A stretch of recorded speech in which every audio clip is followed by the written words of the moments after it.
Hello everyone, welcome back to Tinateach Python. Today we'll be learning about operators. Now this is the first part 1. So what are we learning in part 1?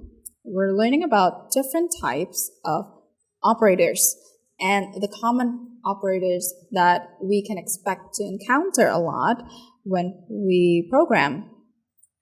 So first of all, what are operators? Operators, just like their name, they operate on things, right?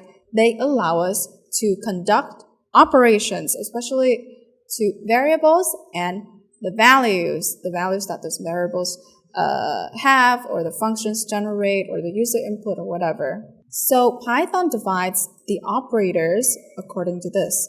You have the arithmetic, you have the assignment, comparison, logical, identity, membership, and bitwise. That sounds like a lot, right?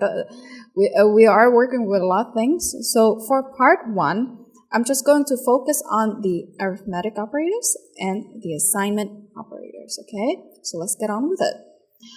Arithmetic operators. Arithmetic, very self-explanatory based on the name. It is used for math, You can do calculations with it. The basic calculations that you can do are addition, subtraction, multiplication, division. Modulus just returns the remainder of a division to you. Exponentiation and floor division. Okay, as simple as that. I'm sure that everyone is familiar with all of these symbols, and you can use them freely. I will show you a demonstration in a bit as usual. Next up, assignment operators. As you've heard before, assignment operators are used to assign things, specifically values to variables. So we have the equal sign right here. Well, it's not the equal sign, it is called the assignment operators, right? The equal sign is two of these symbols. And Python has a neat little trick where instead of writing x equals to x plus 8, you can simply write x plus equal 8. Okay, so this is a little bit long-winded, and they've shortened it. So this is the equivalent. So let's say x is equals to 8, right?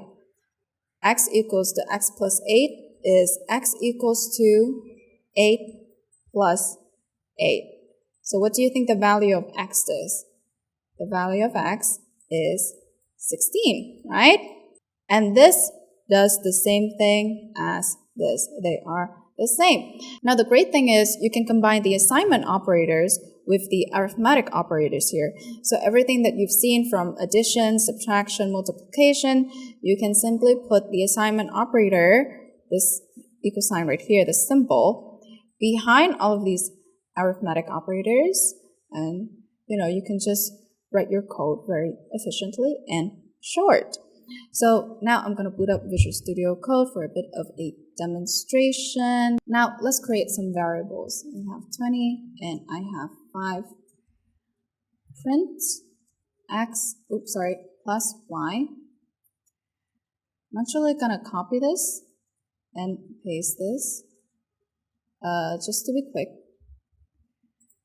X minus y, x multiply with y, x divided by y, the division remainder of x and y, exponentiation, and then floor division, okay?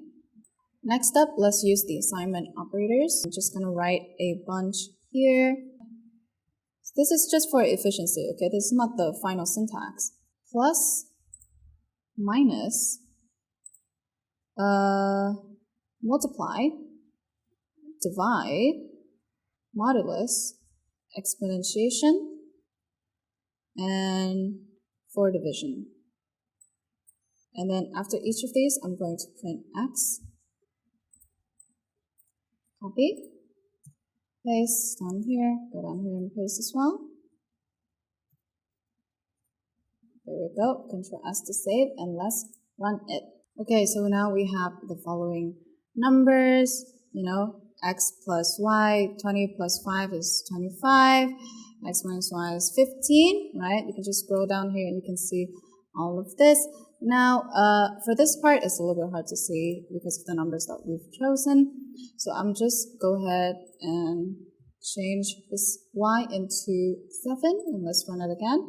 There we go. Now we have a different number. So this is what it would be like if 20 is floor division with 7. And feel free to experiment with this, right? It's all about mathematics. And that's it for a demonstration. Thank you for being with me here today, and I'm glad that you made it to the end of the lesson. Our next topic was, once again, I've mentioned, is going to be Python operators part 2, since this there are a lot of operators, so I can't really shorten the lesson. Remember to like and subscribe. Learn today, better tomorrow. Goodbye.